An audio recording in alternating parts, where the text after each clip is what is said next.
Margaret Schroeder read the letter 3 times, but the words didn't change. Her sister Clara had written from Hamburg, "Don't come. There's no place for you here." April 1946, Camp Florence, Arizona. The war had been over for nearly a year, and repatriation orders had arrived. All German female prisoners would board ships within 2 weeks, going home. But Margaret had no home anymore. Clara's letter was blunt. The city was rubble, no food, no work. Worst of all, German women had turned on each other. Those who lost the war were being blamed. "Why didn't you work harder? Why didn't you support our men? Why are you still alive when our sons are dead?" That morning, Margaret went to Captain Morrison and said, "I don't want to go." Morrison was surprised. "But you're free. You can go home." Margaret answered with a bitter smile. "Home? For 18 months, I've felt safe for the first time. For the first time, I sleep with a full stomach. For the first time, no one is yelling at me, hitting me, blaming me. You call this prison. I call this life. And I don't want to give it up." Camp Florence had been Margaret's home since October 1944. She'd arrived with 12 other women, all captured in France during the Allied advance. Most were nurses, communications operators, or administrative staff. Young women, between 19 and 32, who'd believed they were serving their country and found themselves on the losing side of history. The first months had been difficult, not because of American cruelty, there was none, but because of the disorientation of being treated humanely by people you'd been taught to fear. Clean barracks, regular meals, medical care, work assignments that paid wages. It contradicted everything the propaganda had promised about American savagery. Margaret had been a signals operator, trained in Morse code and radio protocols. Before the war, she'd wanted to be a teacher. Her father had been a postal clerk, her mother a seamstress. A modest family from a modest Hamburg neighborhood where everyone knew everyone and life followed predictable rhythms. The war had shattered those rhythms. Her father was conscripted in 1941 and sent east. He wrote regularly until 1943, then nothing. Her younger brother Hans joined the Wehrmacht at 17 and died at Stalingrad. Her mother worked in a munitions factory until the bombing raids began. And Margaret herself joined the Women's Auxiliary Corps because it seemed safer than staying in a city that was being incinerated from the air. None of it had felt like a choice, just a series of next steps that seemed inevitable at the time. Camp Florence operated with military precision but unexpected kindness. Captain Ruth Morrison ran the facility with strict adherence to Geneva Convention regulations, which meant the German women received the same rations as American troops, the same medical care, the same basic dignity. It had taken Margaret weeks to trust it. She'd waited for the other shoe to drop, for the Americans to reveal their true nature. But Morrison was consistent. Rules were rules. Violations were addressed through procedure, not cruelty. And slowly, impossibly, the camp began to feel safe. Margaret worked in the administrative office, helping process paperwork for the larger male POW population nearby. Her English improved rapidly. She learned to type on American machines. She even started teaching German to some of the younger guards who wanted to learn. In the evenings, the women gathered in their barracks. Some knitted. Some read books from the camp library. Some played cards. Normal activities that would have been unremarkable in peacetime, but felt miraculous after years of war. Lissel, the youngest at 19, had cried every night for the first month. She'd been conscripted as a telephone operator straight out of secondary school. Her family was from a small village near Munich. She'd never been away from home before the war, and the enormity of finding herself a prisoner in America had overwhelmed her. But gradually, Lissel adjusted. She took English classes. She volunteered to help in the camp garden. And she stopped crying because, as she told Margaret one evening, "I'm safer here than I ever was in Germany." The letters from home started arriving through Red Cross channels around month 4. At first, they brought joy, proof that families had survived, that connections remained. But as the letters continued, a darker picture emerged. Hamburg was devastated. The firebombing campaigns had reduced whole neighborhoods to ash. Food was scarce. The black market ruled. Soviet troops controlled the eastern zones, and stories filtered west about what happened to women in occupied territories. But more disturbing was the tone of the letters. Not relief that loved ones had survived, but anger. Why were the prisoners eating regularly while people at home starved? Why did they have medical care while German hospitals had no supplies? The implication was clear. The prisoners had it too good. Margaret's sister Clara wrote monthly. Each letter was more desperate than the last. Their mother had died in a bombing raid in October 1945, 7 months after the war ended.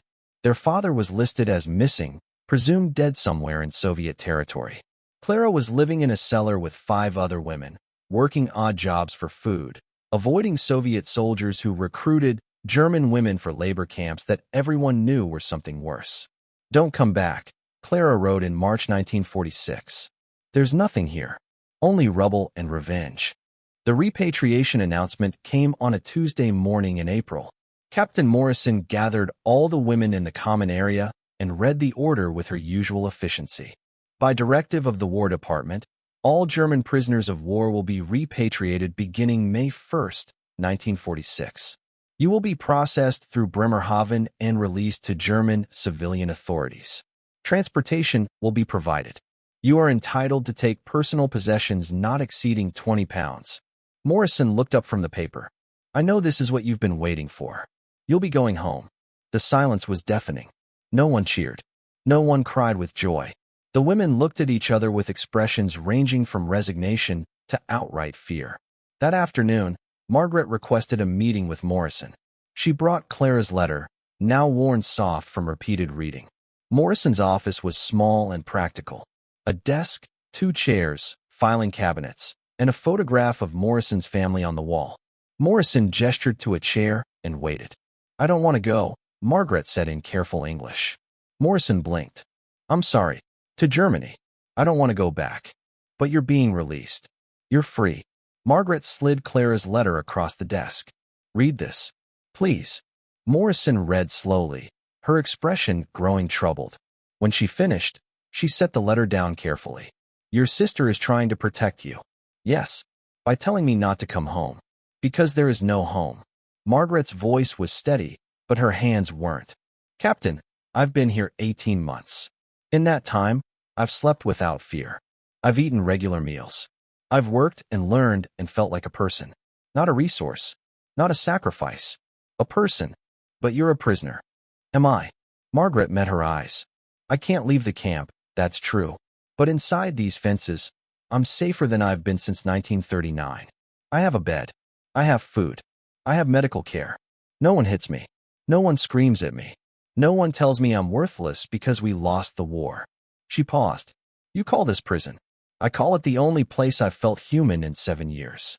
Morrison was quiet for a long moment. "The order isn't optional. I don't have authority to keep you here. Then help me find somewhere else to go. Anywhere but Germany."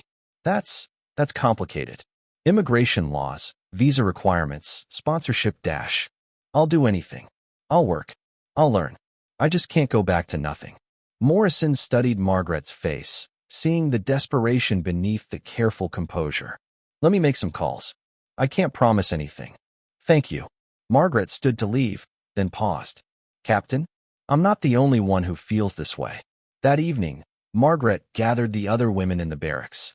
27 women, ranging from Lissel at 19 to Frau Weber at 43. Women who'd served in different capacities, came from different backgrounds, but shared the same growing dread about repatriation. "How many of you have received letters saying not to come home?" Margaret asked.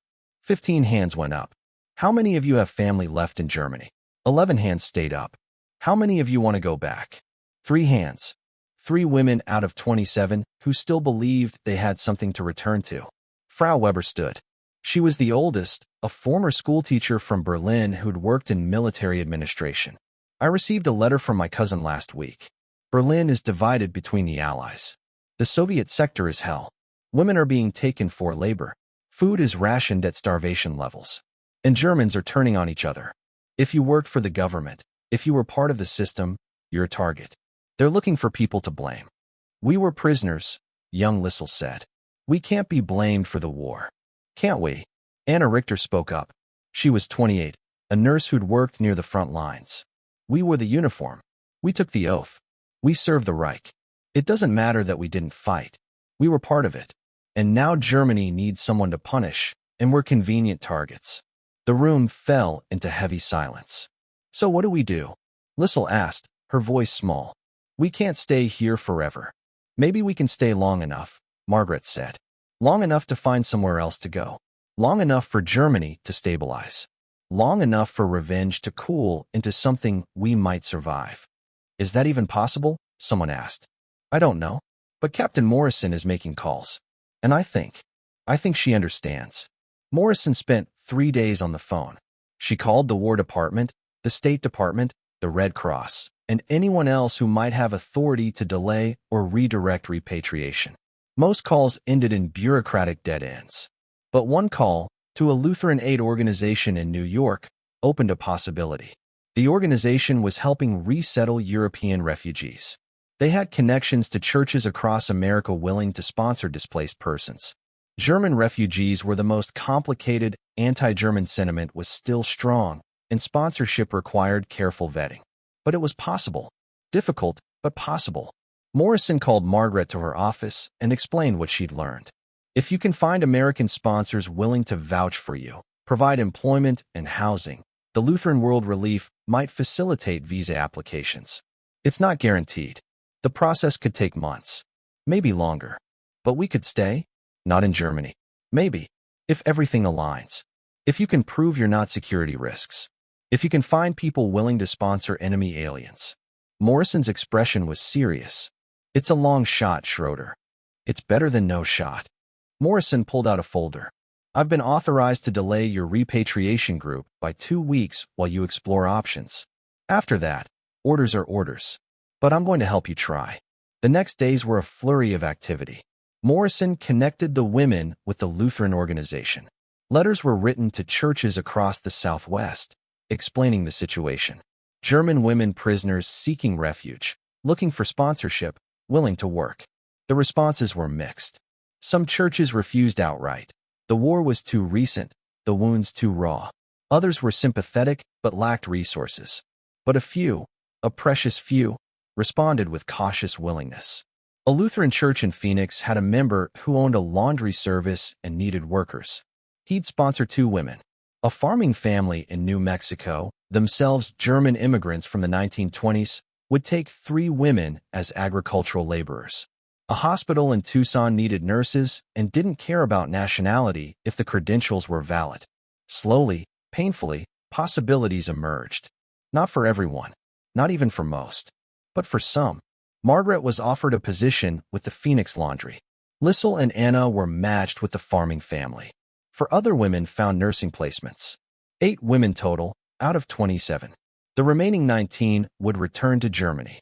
The night before the transport ships were scheduled, the women gathered one last time.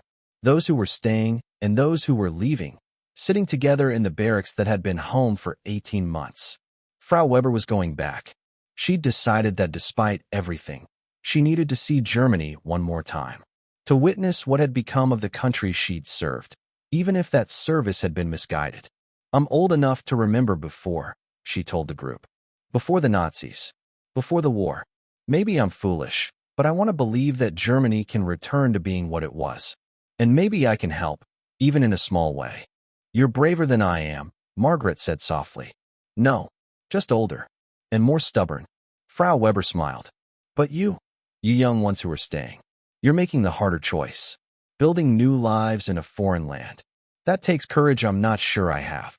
Lissel was crying, as she often did when emotions ran high. "I feel like a traitor. Choosing America over Germany." "You're not choosing America over Germany," Anna said firmly. "You're choosing life over death. That's not treason. That's survival." Captain Morrison appeared in the doorway. She'd brought something, a camera. "I thought you might want a photograph. All of you together. Before tomorrow." They arranged themselves outside in the evening light. 27 women, some staying, some leaving, all marked by the same 18 months of unexpected sanctuary. Morrison set up the camera on a tripod and set the timer. Then she stepped into the frame herself, standing at the end of the row. The flash went off. A moment captured. Women who'd been enemies becoming something else. Not quite friends. The barriers were too recent. But fellow survivors, bound by the strange experience of finding safety behind enemy wire. The next morning, 19 women boarded a bus that would take them to the port. They carried their 20 pounds of possessions and letters from Morrison testifying to their conduct as prisoners. Small shields against whatever waited in Germany. Margaret stood at the fence with the other 7 who were staying, watching the bus pull away. She felt guilty for her relief. Guilty for having an option when others didn't. Guilty for calling America a refuge when it had also been the enemy. Morrison came to stand beside her. Second thoughts. Every minute. But I'd have more second thoughts on that bus. The paperwork isn't finalized yet. Immigration could still deny the applications. I know. You might end up deported anyway. I know that too. Margaret turned to face Morrison. But you gave us a chance. That's more than anyone else did. Morrison was quiet for a moment. My brother died at Normandy. When I took this assignment, I thought I'd hate all of you. Thought I'd enjoy having power over the enemy. She shook her head. Instead, I found out you're just people, caught in something bigger than yourselves. Like most of us were. Does that make what we did okay? No. But it makes you human. And humans deserve a chance to do better next time. The immigration process took 4 months. 4 months of bureaucratic limbo where Margaret and the others remained technically prisoners, but functionally in transition. They worked in the camp, helped process other repatriation cases, and waited for papers that might never come. But in August 1946, the approvals arrived. 8 visas. 8 chances. 8 women who'd been German prisoners becoming American immigrants. The Phoenix laundry owner, Mr. Schmidt, picked up Margaret in an old truck. He was in his 60s, German-born but American for 40 years. He'd fought in the First War, immigrated after, and built a small business through depression and prosperity. I know what it's like, he told her as they drove toward Phoenix. Being from the enemy country. Having people hate you for your accent. My business was vandalized in 1917. Someone painted Hun on my door. He glanced at her. But Americans have short memories for hate. Give it time. Work hard. Keep your head down. You'll be fine. Margaret looked out at the Arizona desert, endless and alien and somehow beautiful. Do you ever regret leaving Germany? Every day and never, Schmidt said. I miss what it was. I hate what it became. And I'm grateful I was here instead of there when everything went to hell. He paused. You'll feel that way too. It's the immigrant's curse. Always a little bit of everywhere and nowhere. The laundry was hot, hard work. Sorting, washing, pressing, folding. 10 hours a day, 6 days a week. Margaret's hands grew chapped and strong. Her English improved through necessity. She lived in a boarding house with other working women, shared a bathroom, learned to make coffee in a percolator.